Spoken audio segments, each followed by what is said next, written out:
आज की क्लास में हम लोग पढ़ेंगे अंग्रेजी बोलने के लिए बेहद जरूरी वर्ड, उसका मतलब और उसका इस्तेमाल। तो चलिए क्लास को शुरू करते हैं। आप देख रहे हैं संरीति इंग्लिश एकेडमी।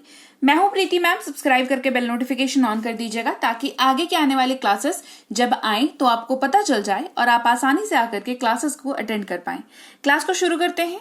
सबसे पहला शब्द है, आप कब इस्तेमाल करेंगे वो देख लीजिए। ठीक है, आप हिंदी बोल रहे हैं और हिंदी बोलते वक्त आप अपने वाक्य में लिए या के लिए का इस्तेमाल कर रहे हैं। ठीक है, ये कोई रॉकेट साइंस नहीं है। हिंदी आप बोलते हैं, आपको बस अपने शब्दों पर ध्यान देना है। अगर आप अपने शब्दों पे ध्यान देंगे, हिंदी वाले शब्दों पे ध्यान दोगे तो अंग्रेजी ऑटोमेटिकली आपको आ जाएगी, क्योंकि आप ये क्लास अटेंड कर रहे हो। ठीक है, तो अगर आप अपने हिंदी वाक्य में लिए या के लिए का इस्तेमाल करते हैं तो अंग्रेजी में आपको फॉर वर्ड का सामना करना पड़ेगा, फॉर वर्ड यूज करना पड़ेगा। ठीक है, FOR फॉर इसको पढ़ते हैं। ठीक है, जैसे हम दौरे के लिए जा रहे हैं तो देखो यहां पर वर्ड के लिए का इस्तेमाल हो रहा है। ठीक है, तो आपके दिमाग में ये चीज आ जानी चाहिए कि अच्छा, इसकी अंग्रेजी में फॉर वर्ड कहीं ना कहीं तो आएगा, है ना। तो हम दौरे के लिए जा रहे हैं, we are going for tour. दौरा मतलब कहीं आप जा रहे हो बाहर, है ना। टूर, ट्रिप जिसको कहते हैं, टूर, है ना। हम दौरे के लिए जा रहे हैं, we are going for tour. Hindi वाक्य में से का इस्तेमाल कर रहे हो। ठीक है, अंग्रेजी में फ्रॉम का इस्तेमाल करेंगे, FROM फ्रॉम। आज से एक सप्ताह बाद, मैं आज से एक सप्ताह बाद आपसे मिलूंगा, है ना। जब आप दो टाइम ड्यूरेशन के बीच में से का इस्तेमाल करें, दो टाइम ड्यूरेशन को बताने के लिए से का इस्तेमाल करें, तब फॉर का इस्तेमाल होगा, क्योंकि से का इंग्लिश ट्रांसलेशन और भी वर्ड्स होते हैं।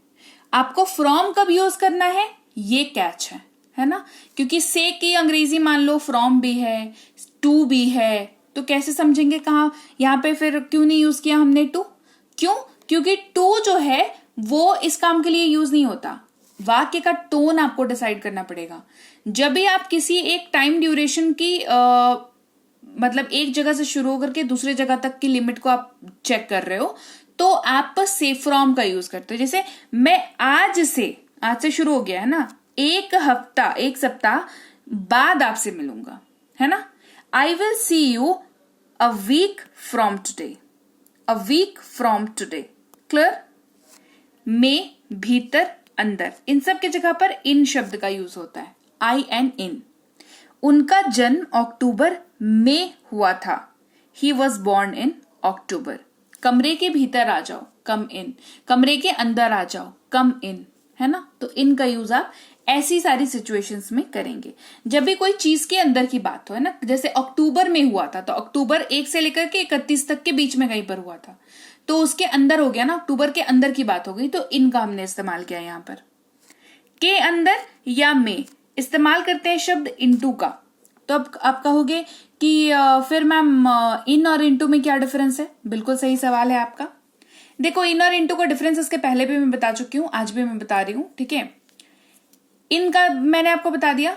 इनटू जो है वो हर वाक्य में नहीं यूज होगा जहां पर में या के अंदर यूज हो रहा है। इनटू जो है वैसे वाक्यों में यूज होगा जहां पर सराउंडिंग्स बदल रही है, आसपास का माहौल बदल रहा है। जैसे हम कार में चढ़ गए तो आप ये नहीं कहोगे we got in the car, no, आप कहोगे वी गॉट इन टू द कार। वाई? क्यों? आपके मन में होगा ना सवाल, क्यों?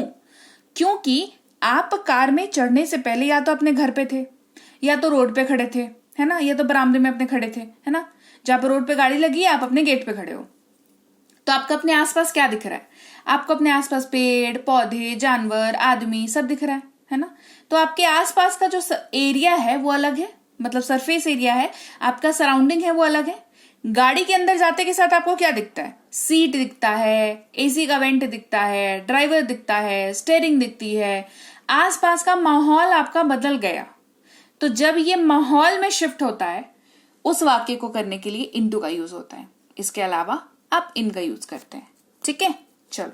साथ या के साथ इस्तेमाल करते हैं शब्द विथ का। जब भी किसी चीज को, किसी व्यक्ति को, किसी परिस्थिति को किसी भी तरीके से साथ की बात हो तो विथ का इस्तेमाल करेंगे।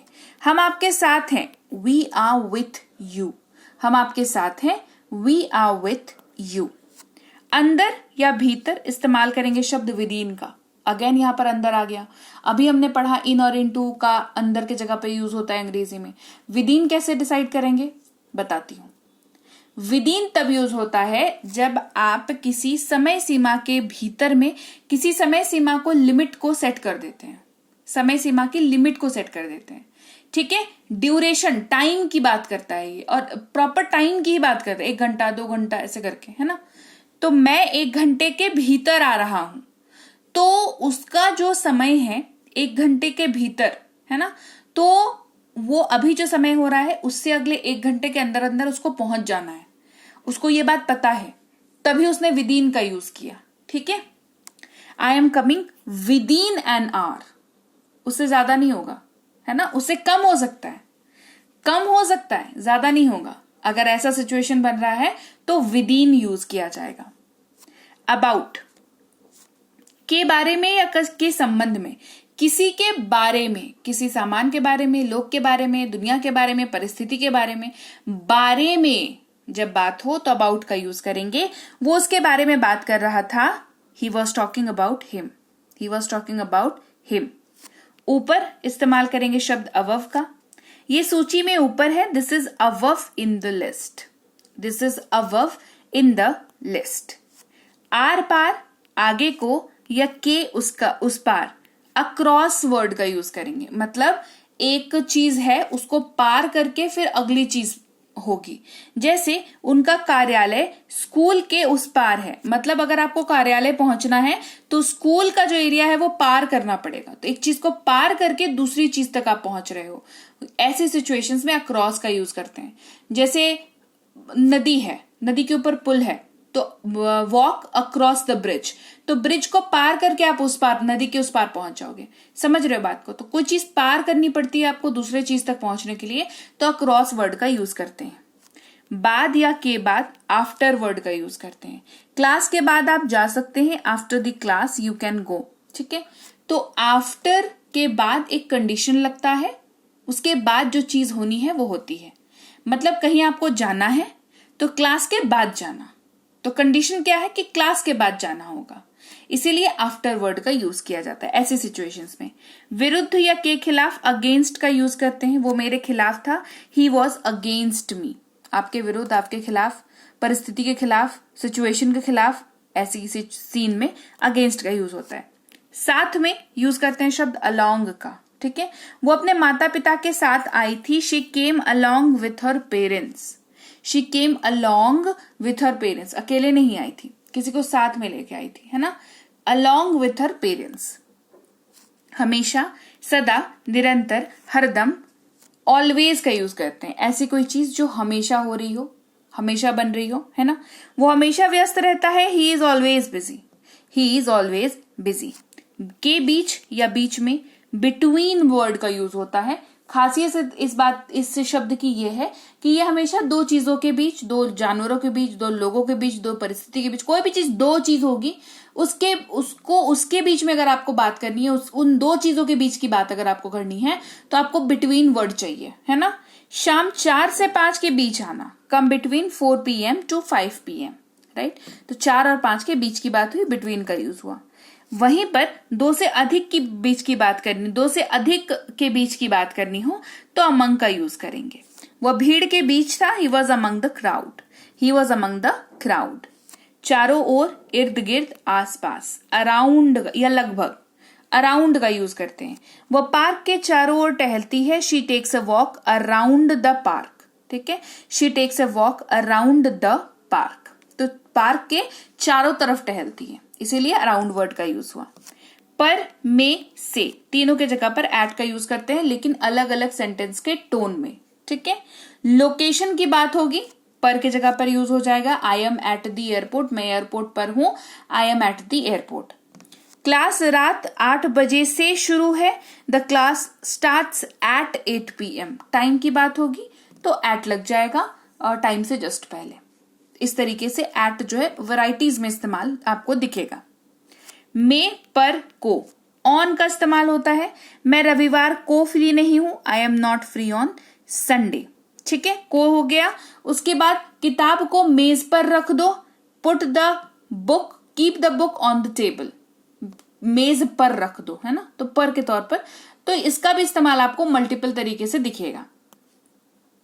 के ऊपर या ऊपर ऑन टू का यूज करते हैं। वह साइकिल के ऊपर कूद गया, he jumped on to the bicycle, he jumped on to the bicycle. का, के, की अगर किसी वाक्य में यूज कर रहे हैं तो ऑफ का यूज करेंगे। जैसे एमपी का सीएम कौन है, who is the CM of MP, ऐसे ये यूज होता है। इसके अलावा आपको OFF ऑफ भी दिखा होगा बहुत जगह पर। इसका मतलब क्या होता है, इसका मतलब होता है बंद, दूर या से दूर, या कोई चीज की छुट्टी, बंद, बेसिकली इसका मतलब होता है। जैसे पंखा बंद करो तो स्विच ऑफ द फैन, ये स्विच ऑफ नहीं होगा, ठीक है, ये नहीं होगा, ये यही वाला होगा स्विच ऑफ, क्योंकि बंद होने की बात हो रही है। तो स्विच ऑफ द फैन, इस तरीके से ये इस्तेमाल होगा। क्लियर हो गई बात?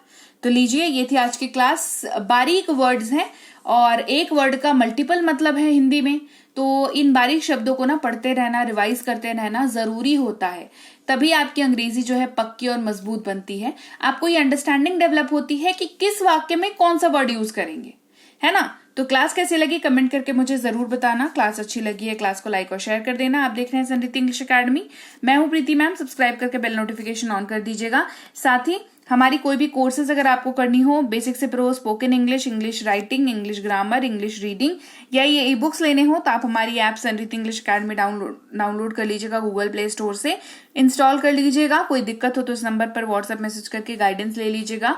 फ्री और पेड दोनों तरह की क्लासेस आपको वहां पर मिल जाएंगी, तो आप अपनी इच्छा अनुसार क्लास को अटेंड कर सकते हैं। साथ ही ई बुक्स हमारी इस वेबसाइट पर भी अवेलेबल हैं, तो आप यहां से ई बुक्स ले सकते हैं। पीडीएफ की किताबों को ही ई बुक्स कहते हैं। सो मेक श्योर आप जब भी लेना, ये आपकी जिम्मेदारी है कि आप इनको डाउनलोड करके अपने पास रखें।